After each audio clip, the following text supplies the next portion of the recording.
नमस्कार। साहित्य तक के बुक कैफ़े के एक दिन एक किताब में मैं जयप्रकाश पांडे आपका स्वागत करता हूं और आज मैं भारत विभाजन और कश्मीर इस पुस्तक के साथ उपस्थित हूं। पराड़कर जी के संपादकीय दस्तावेज पर आधारित इस पुस्तक का संपादन धर्मेंद्र सिंह ने किया है।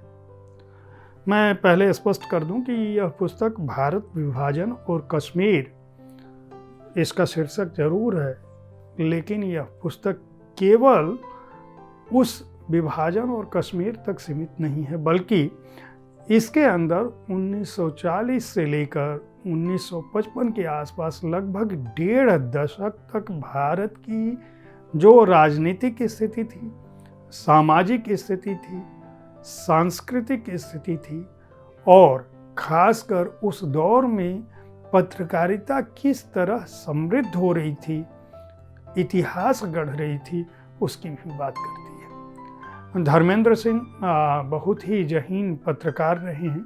उन्होंने कस्बाई स्तर से पत्रकारिता शुरू कर जनपद और राज्य स्तर पर अपनी पहचान बनाई और समाज सेवा राजनीति से भी जुड़े रहे। काशी उनकी कर्मभूमि है, तो काशी की पत्रकारिता से जुड़ी, काशी की राजनीति से जुड़ी बातों में उनकी रुचि होना स्वाभाविक है।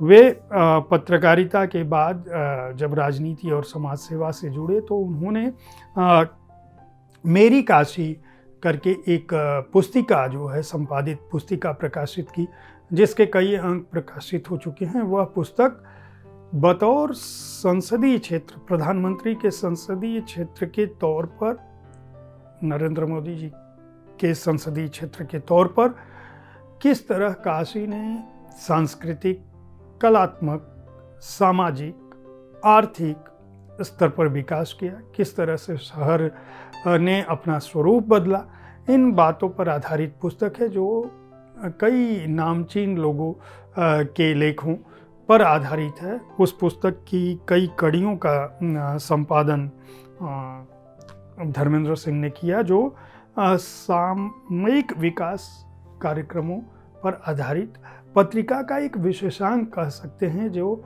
निकला। इसके अलावा यह पुस्तक उन्होंने बहुत ही श्रम से इस पर काम किया और बाबू विष्णुराव पराड़कर जो हिंदी पत्रकारिता के शीर्ष पुरुष हैं, न केवल हिंदी पत्रकारिता पराड़कर जी के लेखन से समृद्ध हुई, बल्कि वे उस काल में आज अखबार के संपादक बने जिसने देश के जाने माने साहित्यकारों, जिनमें मुंशी प्रेमचंद, जयशंकर प्रसाद जैसे लोग थे, उनको भी अपने अखबार में जगह दी। हम भारतीय पत्रकारिता को चौथा स्तंभ जब कहते हैं तो हमें यह नहीं भूलना चाहिए कि उसके पीछे बाबू विष्णुराव पराड़कर जैसे लोगों का कितना बड़ा योगदान था। यह पुस्तक पराड़कर जी के जीवन पर, उनके अहिंदी भाषी होने के बावजूद किस तरह से उन्होंने हिंदी को अपनाया और हिंदी को अपनाने के साथ ही आज अखबार से न केवल स्वतंत्रता आंदोलन को एक दिशा दी, बल्कि स्वतंत्र भारत में राजनेताओं को दिशा दिखाने, जनमानस को जागरूक करने और तमाम आस्थाओं के बावजूद अपने समय का सच दर्ज करने की कोशिश जो पत्रकारिता की रही है और जिसके चलते हम आज पत्रकारिता को चौथा स्तंभ कहते हैं लोकतंत्र का, या जिससे भारत की गरिमा बनी है, भारत का लोकतंत्र बचा है, उन सब की बात करती है। धर्मेंद्र सिंह ने उस दौरान पराड़कर जी के लिखे संपादकीय, इसके अलावा संपादकीय पृष्ठ पर विभिन्न ज्वलंत विषयों पर जो लेख रहे हैं उनका भी संकलन किया है और यह बहुत ही श्रम साध्य कार्य रहा है। पराड़कर जी किस तरह से 1930 से 1942 तक काशी में भूमिगत रहकर उन्हें पत्रकारिता को दिशा दी और किस तरह से आज़ाद भारत में, स्वतंत्र भारत में महात्मा गांधी जी या नेहरू जी के प्रति सम्मान का भाव रखते हुए भी जब कभी भी उनके किसी कार्य में कोई खामी देखी तो उससे भी जनता को जागरूक करने की कोशिश की। यह पुस्तक भारतीय पत्रकारिता में राष्ट्र रत्न बाबू शिव प्रसाद गुप्त द्वारा निकाले गए आज अखबार 1920 से शुरू कर और 1954 के कालखंड तक, जब देश का इतिहास एक तरह से स्वतंत्र भारत का इतिहास भी बढ़ चुका था, आगे संविधान संशोधन हो चुका था, उन सब की भी बात करती है। अगर आप इस पुस्तक को पढ़ेंगे तो इस संपादकीय के बहाने पूरा 1.5 दशक और 1.5 दशक का भारत आपके सामने उपस्थित हो जाएगा। इस पुस्तक में विभाजन की पीड़ा है, उसका आर्तनाद है। इस पुस्तक में कलम की ताकत है। इस पुस्तक में हमारे राजनेताओं की व्यवस्था है। इस पुस्तक में भारत जिस रूप में बन रहा था उसकी बात है। यह पुस्तक न केवल इतिहास, समाज, राष्ट्र की बात करती है, बल्कि बहुत कई अध्याय इसके ऐसे हैं जो आपको झकझोर कर रख देंगे। हम आज जिस भारत में सांस ले रहे हैं, हमारा लोकतंत्र जिस रूप में आज जिंदा है, हमारे संविधान की जो गरिमा है, हमारी संसद जिस तरह से बन रही थी, उस दौर में इसके लिए क्या कुछ हुआ, यह इस पुस्तक का मूल बिंदु है।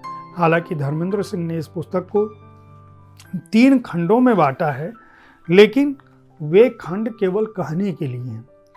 3 खंड जो हैं वो देश विभाजन का दंश, कश्मीर और विभाजन से जुड़े कुछ ऐतिहासिक तथ्य, ये 3 खंड हैं। लेकिन इन 3 खंडों के बहाने वह समूचा कालखंड आपके सामने आता है, जिसे नई पीढ़ी को, इतिहास के शोधार्थियों को, जागरूक नागरिकों को और राजनीति से जुड़े लोगों के अलावा भारत के हर नागरिक को जानना और समझना चाहिए कि हमारा देश, महान देश, किस तरह के कालखंड से गुजर कर यहाँ तक पहुँचा है। जो अध्याय हैं, मैं केवल अध्याय की बात करूँ तो अग्नि परीक्षा का समय, अल्पसंख्यकों की स्थिति, वह क्या करेंगे, सांप्रदायिक ऐक्य, इस स्थिति का अंत कहाँ, आस्तीन के सांप, नमक हराम, सांप्रदायिक समस्या, 15 अगस्त का उत्सव, 15 अगस्त और कांग्रेस, नए युग का आरंभ, हिंद रक्षा दल, पंचमांगियों से सावधान, स्वतंत्रता और बात, तिरंगा झंडा और राष्ट्रगान। कुल 26 संपादकीय टिप्पणियां देश विभाजन का दंश में हैं। कश्मीर पर कुल 32 अध्याय हैं, यानी संपादकीय हैं। विभाजन से जुड़े कुछ ऐतिहासिक तथ्य में कुल 6 निबंधों, लेखों को संकलित किया है धर्मेंद्र सिंह। इस पुस्तक को पढ़ते हुए बहुत सारी बातें दिमाग में आती हैं, जैसे उस समय पत्रकारिता का, खासकर हिंदी पत्रकारिता में भाषा की शुद्धता कितनी उच्च स्तरीय थी। इसके अलावा किस तरह से उस दौर के पत्रकार निडर थे। इसके अतिरिक्त किस तरह से पक्षपात रहित जन सरोकारी पत्रकारिता हो रही थी। इसके अलावा भारत का निर्माण जो हो रहा था वह किस तरह से हो रहा था, विपक्ष कितना ताकतवर था और नए स्वतंत्र राष्ट्र में भी किस तरह से अदने आदमी की आवाज़ अखबार उठा रहा था, उसकी भी बात इस पुस्तक में दिखती है। इसके अलावा कुछ रोचक तथ्य इस पुस्तक के संपादकीय में है, जैसे हमारे प्रथम राष्ट्राध्यक्ष, शुरुआत में भारत के राष्ट्रपति को राष्ट्राध्यक्ष कहा गया और यह पराड़कर जी को इस बात का श्रेय दिया जाना चाहिए कि उन्होंने जो लेख लिखा था हमारे प्रथम राष्ट्राध्यक्ष, मिति 15 माघ संवत 2006,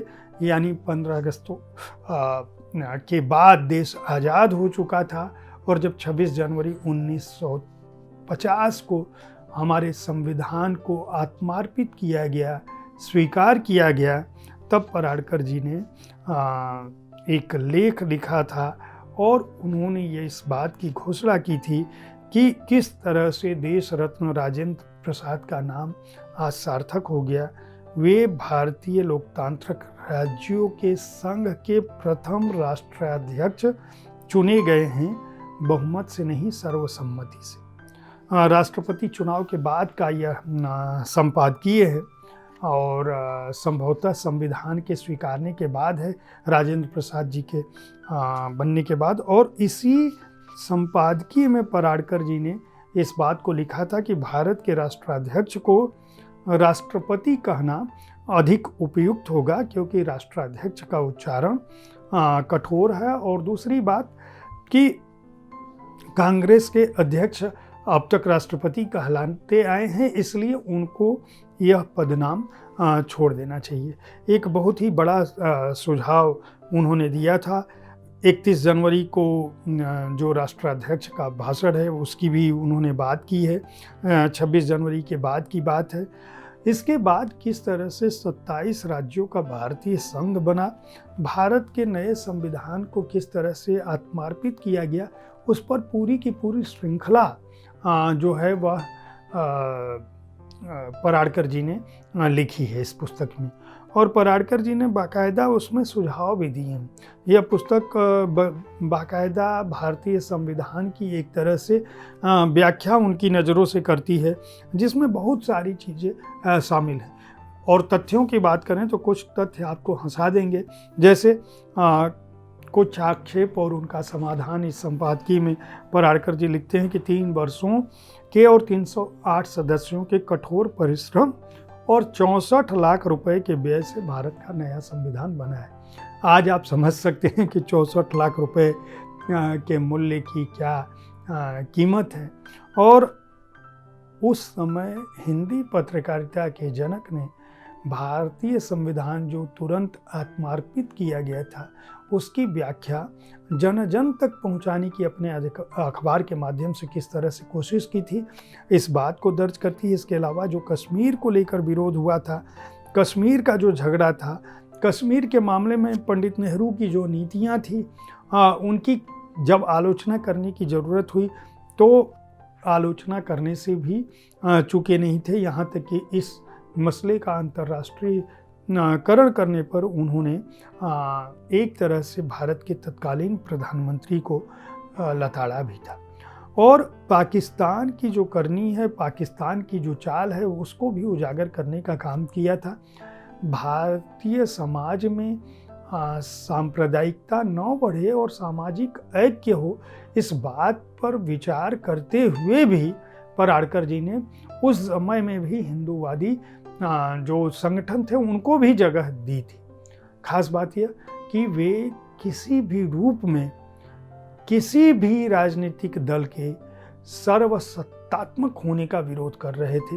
उन्होंने बाकायदा इस फासिज्म का विरोध किया था कि किसी भी दल के पास इतनी ताकत नहीं होनी चाहिए। विपक्ष को स्वर देने के पीछे पराड़कर जी जैसे लोगों का उद्देश्य शायद यही था। यही वजह है कि श्यामा प्रसाद मुखर्जी से लेकर भारत की जो लड़ाई थी उस पर भी उन्होंने लिखा था और बाकायदा उसकी भी चर्चा की है। जिन्ना की नीतियों की बात है, मुखर्जी की बात है, जिन्ना का जो लीगी स्वरूप है उसकी भी बात है, और अलग अलग लेख जो उस दौरान विभाजन से जुड़े जो ऐतिहासिक तथ्य थे, यह पुस्तक उनको भी रखती है। गौरव प्रकाशन वाराणसी ने इसका प्रकाशन किया है। केवल 300 रुपये की पुस्तक है, 248 पृष्ठ इसके अंदर हैं।